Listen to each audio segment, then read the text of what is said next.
s'approcher auprès du poste téléviseur. C'est comme ça que la nuit, il a entendu une voix lui dire.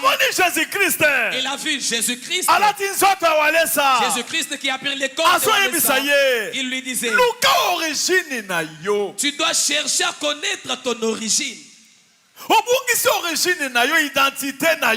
as perdu ton origine, ton identité. Tu dois retrouver cela. Il sursaute. Il est allé directement dans son corps. Il commence à chercher ses pièces d'identité. Il a trouvé les pièces d'identité. On cherche à me voler mes pièces d'identité. Il dort encore. On dit non, ce ne sont pas ces pièces d'identité. Tu dois chercher à connaître ton identité. Là, après avoir vécu des années, tu peux saluer ton voisin. Les sources des problèmes. Il faut tu dois identifier cela. Le Saint-Esprit va te révéler les gens qui sont tout autour de toi. Qu'est-ce qui s'est passé? Un jour, alors qu'elle priait, elle a eu une grande vision. Et là, il a téléphoné à Kinshasa. Il a téléphoné à son grand frère. Là, leur vie dans la famille. Tout le monde dans la famille. Il y a rien des situations surtout elle. Surtout elle.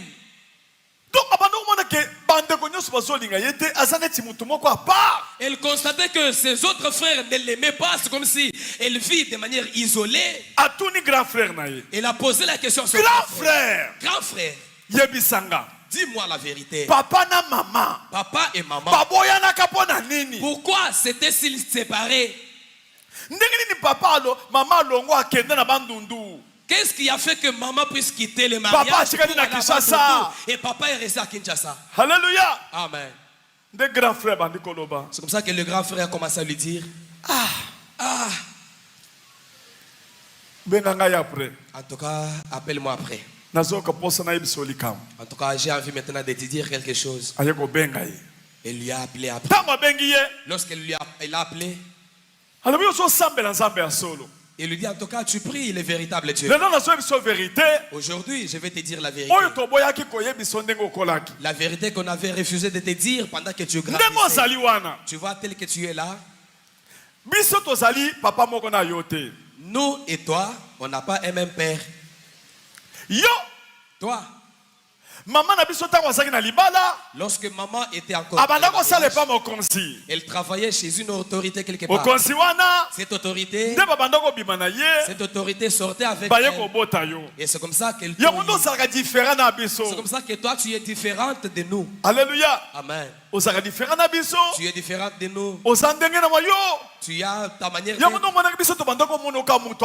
Voilà pourquoi nous te considérons comme quelqu'un à part. Alléluia. Amen. Papa na yo, ton père, c'est Mobutu.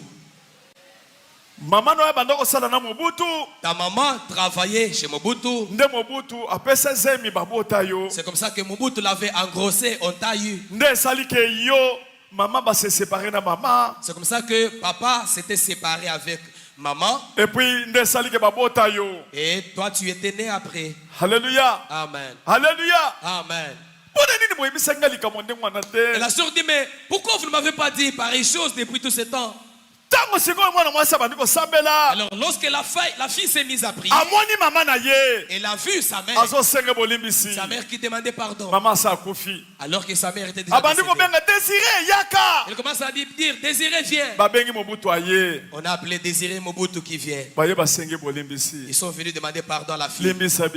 Pardonne-nous. Il dit, mais regarde, ma fille est déjà décédée. Ma fille n'est plus bonne.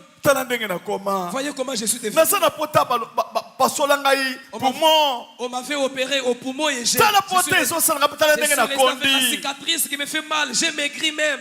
Alléluia. Amen. On lui a dit en tout cas il n'y a pas de problème, c'est pas grave. En tout cas tu seras bien.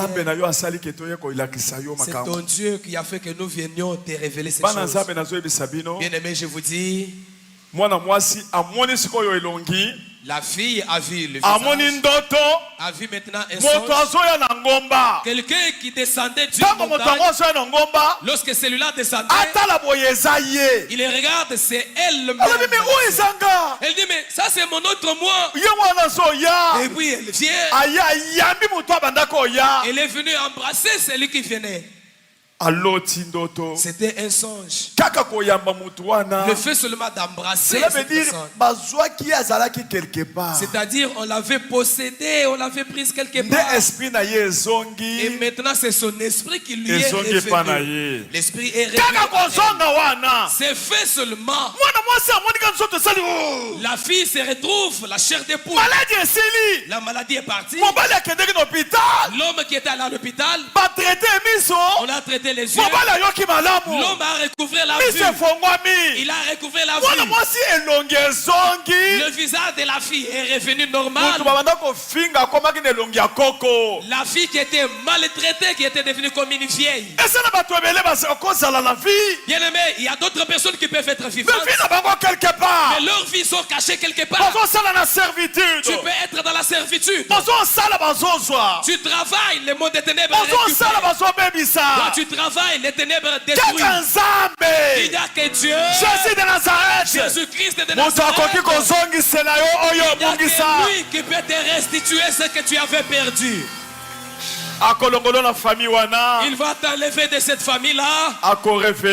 Il va te révéler. Il va voir ta situation. Et puis il va les traiter. La fille a vu l'image de Mobutu.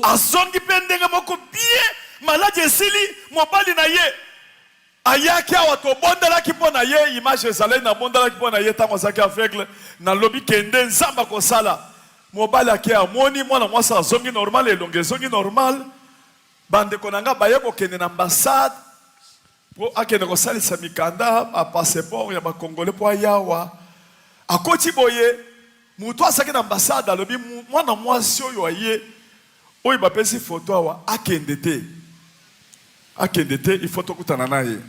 Et il y a des images où son mari était venu ici alors qu'il était aveugle. On avait prié pour lui et on lui avait demandé de retourner. Mais lorsqu'il est retourné, il a recouvré la vue. La femme de l'autre côté est redevenue normale. Ils se sont rendus maintenant à l'ambassade pour obtenir le passeport congolais afin de venir ici. Mais il y a quelqu'un qui est venu donner une consigne comme pour dire la fille dont la photo que voici ne doit pas aller, elle doit m'attendre, on doit se voir. Lorsque la fille est entrée chez cette personne, la personne commence à dire, dis-moi, tu es sorti de quelle famille? Sinon, je ne te ferai pas les passeports. Elle a dit, non, mais moi je suis congolaise. Il dit, non, ton visage ressemble au visage de Mobutu. Elle a dit, non, c'est vrai, tu as raison. Je suis la fille de Mobutu. Et le monsieur a dit, moi j'ai travaillé avec Mobutu, mais quand je t'ai regardé seulement, j'ai trouvé que tu ressembles complètement à Mobutu. Famille à Mobutu, ceux qui anniversaire, ceux qui anani akufaki, ceux qui anani ayeko kende pe na famille à mon Belgique ou na komi na famille à Mobutu, a komi kuna à se présenter, batu nyonso bande kuma na Mobutu, batu mususu de kona biso, ba ye basali rituel, basali biloko moko bo ipona ko meka soki azandeko, ba bande ko tutu malubi, ya solo makile zo bouger. Makila, baso tutu maboy, ya fandi wana, ba ya minde kona biso, de kona biso. La fille a appris que la famille de Mobutu en Belgique célébrait, je ne sais pas à quelle occasion, elle s'est rendue aussi là-bas. Arrivée, elle s'est présentée que moi je suis l'une de vous, je suis l'une de vous, je suis la fille de Mobutu. Tous les enfants de Mobutu l'ont reçu et la famille l'a reçu. Et la famille a commencé à faire certaines pratiques traditionnelles pour savoir si réellement elle est leur fille. Mais on a prouvé qu'effectivement, nous sentons notre sang qui bouge. En tout cas, tu es notre sang. Elle est venue même ici à Kinshasa. Lorsqu'on a fait la délivrance, on a trouvé ceci. Lorsqu'elle était encore enfant, en tout cas, on ne l'aimait pas. On disait, en tout cas, toi, tu n'es pas notre soeur. Elle avait suivi sa maman à Bandundu. Parce que sa maman s'était divorcée alors qu'elle avait 4 ans. Elle a suivi là. Là, il avait déjà des enfants. Elle a suivi sa maman à Bandundu. Lorsqu'elle est arrivée là, qu'est-ce qui s'est passé? Sa maman avait aussi des gris-gris. Elle lui a dit, je dois te donner des arachides pour manger. C'est ce qu'on a trouvé dans la délivrance. La maman lui avait donné des arachides comme pour protection, pour manger. Chef coutumier, oh maman, grand sorcier. C'est quoi, il y a l'homme à Kekuna Sko. À côté, mobile, à maman, grand sorcier, maman, nganga. C'est quoi, batindie, kende na Kekuna Sombanguba. Aka Sombinguba. Ayena Nguba, apesi maman naye. Maman naye akamati Nguba, apesi mobile, chef coutumier. Chef coutumier a sali biloko, a zongi seli maman naye. Maman naye apesi Nguba wana aliye. Nde sika azwa ki nyoka wana. Nyoke bande ko contrôler ye. Nyoke fanda kakabo ye. Nyoke yaka na mbetu. Elali. Asutuki bo nyoka yando tote. Nyoka zalika ka place so zokene nyoka pezo tala ye. E yoka ka bien. Nyoka kitsaka mutu kaka boy. Ata na mutu ya na porte ndinga bima. Ba bimse tela nyoka. Nyoka zalika ka boy. Nyoka. Hallelujah. Amen. Menanzambe na bino yo. Amen. Kaka jour ya monaki wan. Na nyoka. Na nyoswe. Na elongi na ye. Na identité na ye. Na vie na ye. Amen. La sœur était allée rendre visite à sa maman à Bandundu, mais la maman avait déjà trouvé un autre homme. D'un côté, la maman avait ses gris-gris. De l'autre côté, le monsieur était chef coutumier. Mais lorsque la fille est arrivée, avec confiance que c'est ma maman, la maman lui a dit, on doit te donner des arachides ici, tu dois manger. C'est pour ta protection. Va acheter des arachides. Elle a acheté des arachides au coin. Elle a remis à sa maman. Sa maman, à son tour, a remis au chef coutumier. Celui-ci a fait des incantations et l'a remis à la maman qui donne à la fille a mangé, mais c'était là la source de tous les problèmes, parce que les arachides qu'elle avait mangé, on lui avait placé les serpents dans sa vie et dans son bas-ventre. C'est comme ça que à tout moment elle pouvait apercevoir les serpents, même sur les lits, les serpents les contrôlaient partout, même en cours de route elle marchait avec les serpents. Mais le jour où on a prié sur elle, tout a changé. Les serpents est parti, la vie est redevenue normale, ces identités sont retrouvées. Bien aimé, c'est pour dire tout ce que vous avez perdu. On peut nous montrer dans les images comment j'avais prié sur son mari quand il était ici à Kinshasa. Il était aveugle. C'était au bureau quand j'avais prié pour lui. Ici dans le bureau. Là, ses yeux ne voyaient plus.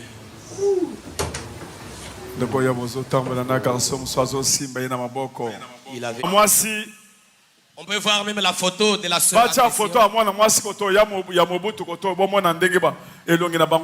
On va jumeler ces deux photos là-bas. La photo de la fille. Voici la photo du feu Mobutu. Voyez leur visage. Il y a des ressemblances.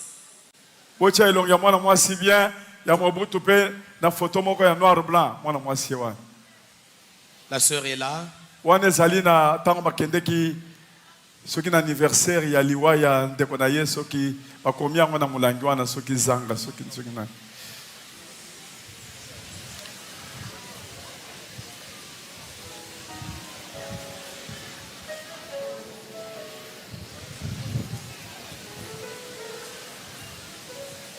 Ocha photo muso ya Mobutu ya noir blanc boye.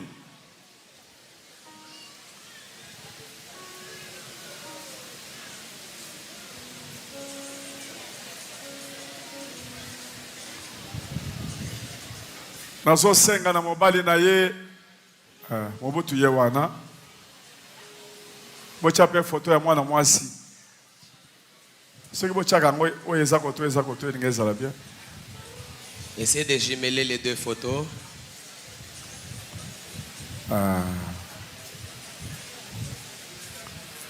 Azo senga mobali wazalaki avec la kokikoya. Nous demandons aux concernés de s'avancer. L'homme et la femme, ils sont présents au milieu de nous. Ils peuvent s'avancer. Kokoya liboso mwana mwasi. Telemawa. Telemawa. Longola kasiba mwana elongi na yo. Yoko emiso na ye mwana. Caméraman boko benda elongi ya mwana mwasi. Vous pouvez prendre le visage de notre sœur. Caméraman oko sala obende elongi. Bomoni elongi na ye. Écran géant, boche écran géant. Surtout caméraman wa zu pembeni wana zu bien. Zongona ya diboso bo ndengo zo akili boso ha.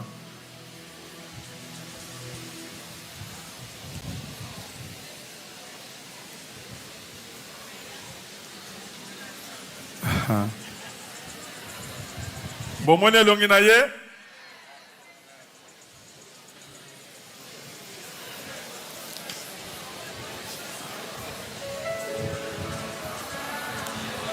Bozo plan wana oyo nde bien. Bomoni Mobutu. Et puis alobi ke jour basalele délivrance sawa. Azongi na mobali na kwe oyo na bare zawa na todi komo na ngona yeba kate. A telemi na kwe wana. Batu moko bayeba bandiko yemba, mutu moko boy abandiko yemba ka nzemu. Mutu abandiko yemba nzemu ndenge ni. Pese miko. Lobana ndika mundenge sale. Tant que tu qui délivrance et puis tous les gars qui na prière il y a premier jour il y a lundi ton papa qui qui côté maman le but il faut aller à moi dendon pour à se plaire qui coller dendon donc comme il a coin kaka il a venu na biso à l'église alors to petit bon on a la qui maman j'ai pembe na ngai moto wana ye aleki aleki mutu moko balabala bazali lokwa mutu ezalaki penza bien te to mona kaka abandi koyeba Mobutu yonde tata yo mokonzi na mona kaka mama kimi ayeko kanga na pembenga ni abi na mutu azali ko sema bi yo oye ozo ko lekaka Mobutu ngani kenda na leko yemba ka Mobutu ye abandi tuka bandeli su Mobutu yonde papa yo mokonzi yonde yo mokonzi tata Maman totala ni kana mama akangi non komi tungisa mate c'est les maquillants des oganga to wuti na prière les ali kambo identité amen yoka na likambo na bandeko muto wuti ka boy muto alibo bato alibomo ba mona kama kama bato alibomo ba yoka makam tu peux interpréter. Les fous là ont l'habitude de voir quelque chose. Ils voient aussi des choses. Parce que, imaginez, après la délivrance, les papa et maman sont sortis parce que maman avait envie de manger quelque chose ici au coin. Lorsqu'ils sont arrivés là-bas, mais il s'est retrouvé un certain monsieur qui était apparemment fou. Curieusement, il a commencé à chanter Mobutu yo yo yo, Mobutu yo.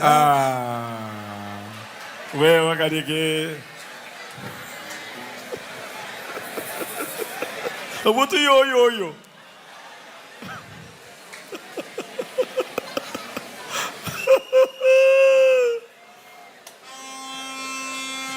Nasina mwana mutu moko ya Nzambe azolinga kokota na hotel akende kosala makambo ya mabe ya kindumba mutu aliboma soloba ba pasteur na bino pe pokami kosala kindumba mutu akimamba.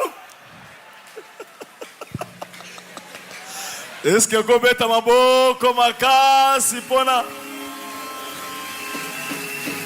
ndenge nini mutu aliboma nzembo ya Mobutu oyo ekenda kala biso toyebi kutu makambo yo kwene koyemba nzembo ya Mobutu ka soko amoni kaka bango batele Mobutu yo abana koyemba nini Mobutu yonde tata yo mokonzi yonde yo mokonzi tata mama bato akala bayebi mbala moko mwana mwasi akimi akakangi mobali na ye mutongo zolanda kaka zoyemba nzembo na Yesu. Nzambe makile bandiko ganga. Là, c'était vraiment les contacts de sang parce que le sang a commencé à Nous demandons à toute la famille et les enfants de Mobutu. Veuillez récupérer votre soeur.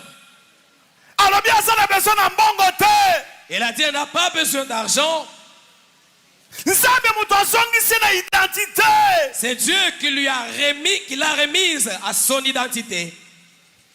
Tala yenda ndenga sali kingo boy. Yo cameraman zo oyo bazozo kuna wana ya bien. Tal Mobutu penza. Kukungwendu.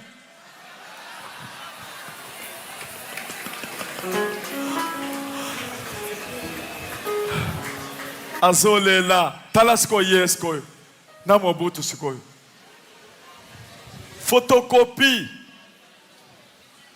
Pesa moninga mbote loba nani akoko yebe ko sala makambo aboye nani soki nzambe te. Dis-moi qui peut faire par les choses, qui peut révéler ces choses si ce n'est que notre Dieu. Mwana mwasi pe moko ya Braza la France okopesa na bord mama oyo micro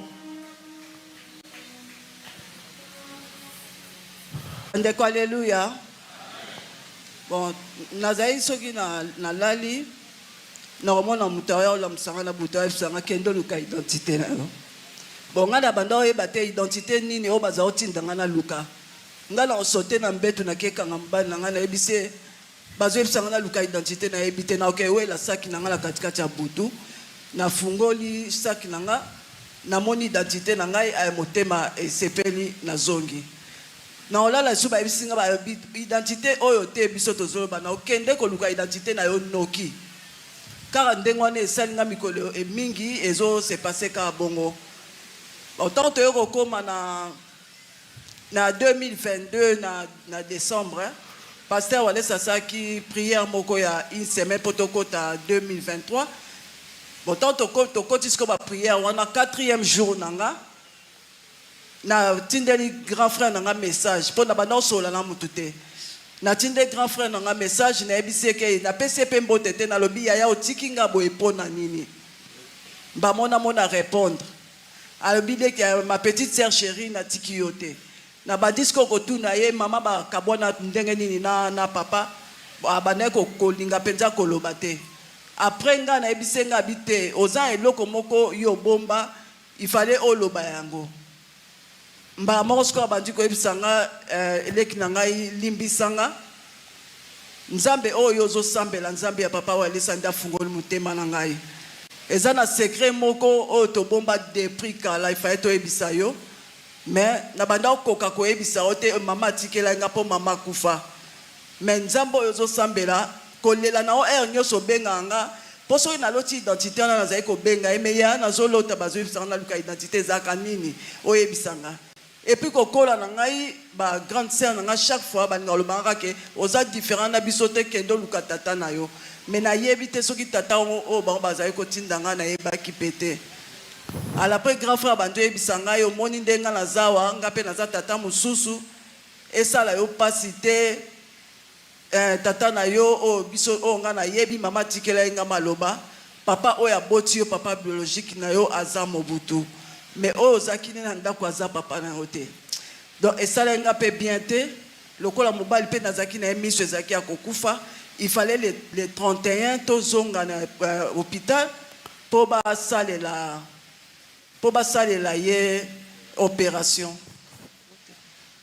après on comment on appelle vision ami balé après na comment on vision ta on a ni na lali na lali ba eko laksanga yi vision ba eko laksanga mama liboso ava ba laksanga mama na mona na mimona ki nazali kolo na miyebe na otekeza kinga netaji moko musika penza ndako moko ya muke likolo na moni mutu azokita me na mona kite ezaki na mpo azaki likolo tango azokita asimbi ba nini azokita komiti pembe na senga na zaki na mwana ba moto na mitali ngabi mais o ezali ngai te nazo ebisa siko mwana azaki mais o ezali ngai siko ngai bakangi nga kitamba na komi lokola koko bazipinga misu bakangi nga munoko ndenge nini siko tanga pusani pembe nga Rachel na bande ko luka pokombo na nga Rachel na bi Rachel na bande ko luka yeyo na longoli siko kitambala na fungoli misu na longoli munoko mbamo na yambiye to na yambiye mbamoko na sutu keza kindoto na ebisi mobana sa micro pembeni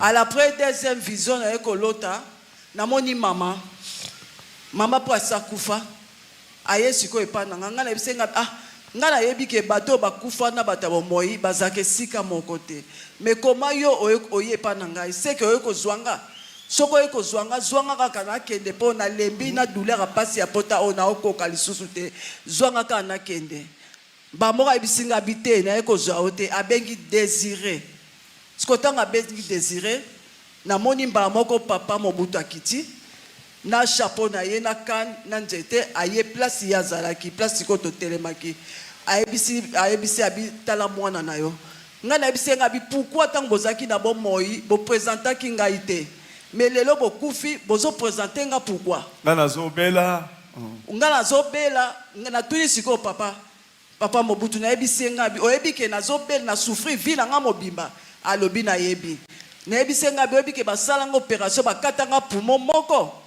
alobi ke na yebi ayebisi nga bi zwa benga mobali na yo tutisa mutu na ona ngai bakanga biso na yo photo mbala moko siko na zwi mutu na nga na tutisi epai na ye pa tutisi na benga mobali na nga akangi nga na ye photo tango akangi nga na ye photo mbala moko na sutuki na moni ezaki ndoto na ye kolamuka siko na yebisi mobali na nga bi siko nga nazoyebise nga alobi yo nyonso tu olingi kosolola mingi nga nazobenga okanga ngai photo yo zolingo kanga photo te yesu tolali nga nakekango photo ndenge nini nga bi kasi na ndoto tabi ebongo nga siko nakotaki na ndoto mpo nga nayebaki yo benga nga okanga photo mbamo nga na explike siko ndoto wana ndenge ezalaki nde na ye kosutuka nde na ye kolamuka après nde mbala moko nzoto na yo ekomaki ndenge nini après ntango en tout cas na souffrir na 22 ans de souffrance ya douleur ya passe ya opération bakatenga pour mon cicatrice wana obo papa laxi oyo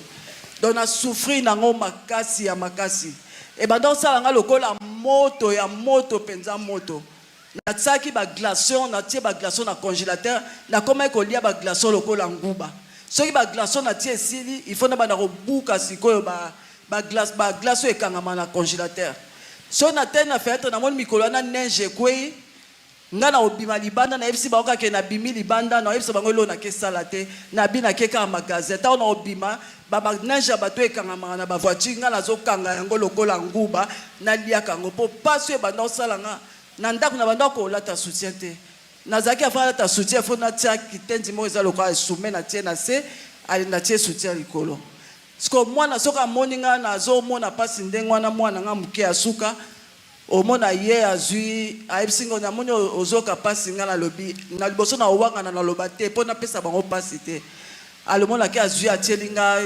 prédication ya pasteur wale sapoto sito ya na epe aw ayebike na za Hollande na landa ngo mingi atielinga prédication na chambre ayebisinga bi tala kasi pasteur wale sanga na ke na salon omona ya ke na salon atikelinga prédication na zotala dans la comme le kola esclave moko na chambre na bana bango mo ekoma ko sala bango mawa na pasi so na et puis okoma kine chikoko elongi na koma ka lokola koko donc koko me bande ko nga moko soki na ebisi ba na oka pasi ba oseka ngai ba musu na o ba vide ba message na zo mona nde ba oseka nga tika na o mona nde ba zo seka nga e bando sanga pasi ata so mabezali mais il faut que eba pasi ya moninga na souffrir na moni pasi so na ken hôpital faut ba kotsanga ba bibende moko eza pete ba bando kotsanga ti na zolo faut ebima na kingo ti ekota place pote ezali po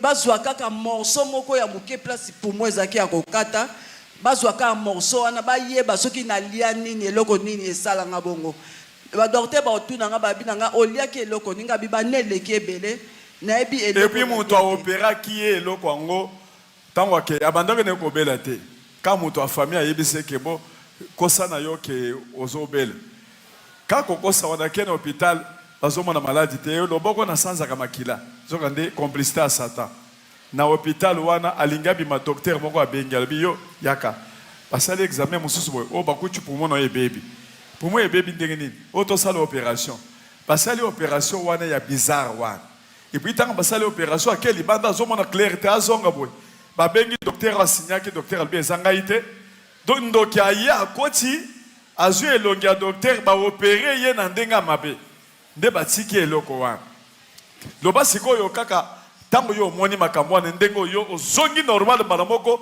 na mobali kozonga normal ne elongi na ndenge zongi ntango nayoki makambo wana nyonso ndenge eleki na bapriere wana ntango nasalaki ntango mobali na ngai ayokobika nga mpe ntango nde miyambelaki wana douleur oyo ebanda osala nga esili donc nde naza boye nalati ka soutien pamba natie elamba wana te donc nde naza osala boye donc nazosala soutien donc ozongi normal oui naza tranquille pasi wana esili cicatrice ezali mais pasi nde esili cicatrice ezali pasi esili mpo badocteur balobaki ke pasi na ngai yango eza ntina liwa na ngai et puis image ezali balobi image ezali balakisi ndenge banda kolia baglace libanda souffrance esclave ah pour Bernard alobi ke baimage ezali ntango banda kolia grâce wana batia image ya noko na yo grand frère na yo ndenge banda koloba grand frère azali na Kinshasa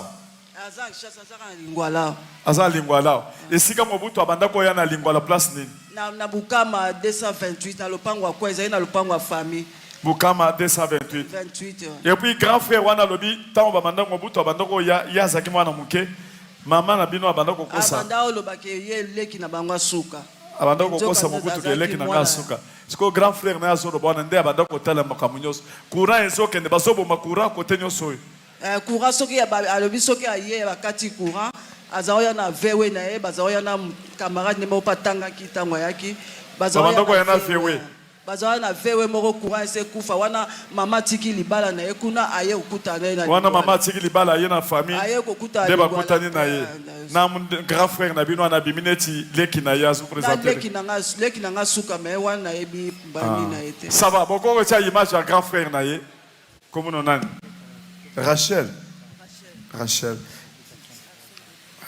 Action de grâce. Ça va. Nous ambassades de nos grâces.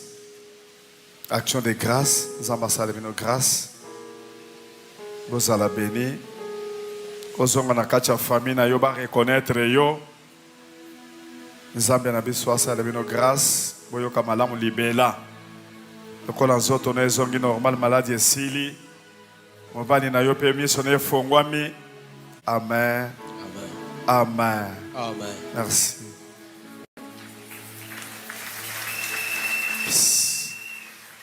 pese micro olobi na famille ba mama na yo baba baza combien oui na famille ba mama na ngai babotami 12 il y avait 10 sourds donc 10 sourds bango ka mi balende bazaki bien car mi balé maman na ngana leki na mobile ba ki malam o batikala nyos bazalaki bababa alors et ça là qui na famille comme mobimba nyos ba mama baba basko bosa combien ba 60 et quelques né papa lobi parce que ça va plus pas malentendant ba sourd mais ouais donc il y a plusieurs générations o yaki bazaki na problème il y a audition bongo na bino baboti bino na mama.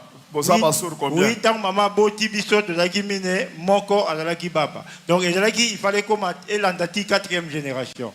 Donc dès si manango ka ba yibaki nini nani ayibaki mutayibaki mbishi atata wana ezalaki moko ya famille ya koko ya mwasi. Bangonje ayibaki nini bayibaki kwanga na ye mbishi nantaba. Bongo mutwana lobaka nini Mutuana lakela ki mabe alobi nini mutuana lakela ki bango alobaki ete muto ayibi mbiti na ngana ntabala ngai oyo na bokola kabana na ngai baba misatu ye na famille na ye na libota ne mobimba bakobotaka baba na baba nde baboti 60 baba nde yango wana famille ekontinuaki ndenge wana kati na malédiction donc mutakoki koréussir aza te mutakoki kotombola mutu aza te nde tokontinuaki ndenge wana. Il faut avoir une réclamation d'engagement. Côté ezotala mwana mwasi mwana Mobutu. Concernant notre sœur qui est la fille. Alobi ke kaka tango bayamba ki wana. Il a dit que lorsqu'on l'a reçue, bayambi lisusu te. On l'a pas encore reçu. Donc ndenge zali ke période Mobutu akufaki bana babimaki ebele na balukuta na makamususu donc ezali désordre. Na minito ya ngunde nazo ebisa bande ko Mobutu botala ndeko na bino bana Mobutu o bazali awa botala ndeko na bino ye oyo boyoki histoire ya makamu ndenge yaki botala ye na elongi na mbebo na ye na miso na linette bozo ye bien na linette na ye. Cameraman Obendie na linette na ye donc Mobutu